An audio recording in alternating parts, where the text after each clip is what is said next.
সুপ্রিয় দর্শক, এটি হচ্ছে গ্যাস্ট্রোকন ডিএক্স সিরাপ। মূলত গ্যাস্ট্রিক বা পেটের সমস্যা সমাধানের জন্য ব্যবহৃত একটি ওষুধ। এটি সাধারণত বুক জ্বালাপোড়া ও বদহজমের অস্বস্তি কমাতে কার্যকর। যেমন 1 নম্বরে বলা হয়েছে অ্যাসিডিটি নিয়ন্ত্রণ।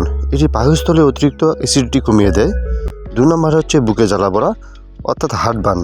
খাওয়ার পর বা রাতের শোয়ার সময় যে বুক জ্বালাপোড়া হয় তা দ্রুত প্রশমিত করে। 3 নম্বর হচ্ছে গ্যাস্ট্রিক আলসার। পাকস্থলে বা ডিওডেনামে আলসার থাকলে তা নিরামে সাহায্য করে। 4 নম্বর পেট ফাঁপা বা অস্বস্তি। পেটে গ্যাস হওয়া, পেটের খাওয়ার পর পেট ভার থাকা দূর করা।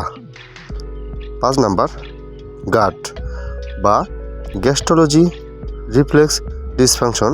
যখন পাকস্থলী অ্যাসিডিটি খাদ্যনালী উঠে আসে সেই সময় সমাধানের একটি বেশ কার্যকর। এখন জানব এই ওষুধের পার্শ্ব প্রতিক্রিয়া।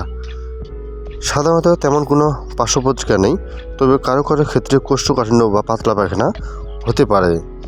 গর্ভ অবস্থায় এটি সেবন করা যাবে কিনা সেটি একটি বড় বিষয়। যেমন গর্ভবতী বা স্তন্যদানকালী মায়েদের ক্ষেত্রে এটি ডাক্তারের পরামর্শ ছাড়া এটি সেবন করা উচিত নয়। যে কোনো ওষুধ খাওয়ার আগে একজন রেজিস্টার্ড চিকিৎসকের পরামর্শ নেওয়া জরুরি, কারণ ওষুধের ডোজ আপনার শারীরিক অবস্থার উপর নির্ভর করে থাকে। তো ধন্যবাদ সকলকে। ভালো লাগলে ভিডিওটি শেয়ার করে অন্যজনকে দেখার সুযোগ করে দেবেন।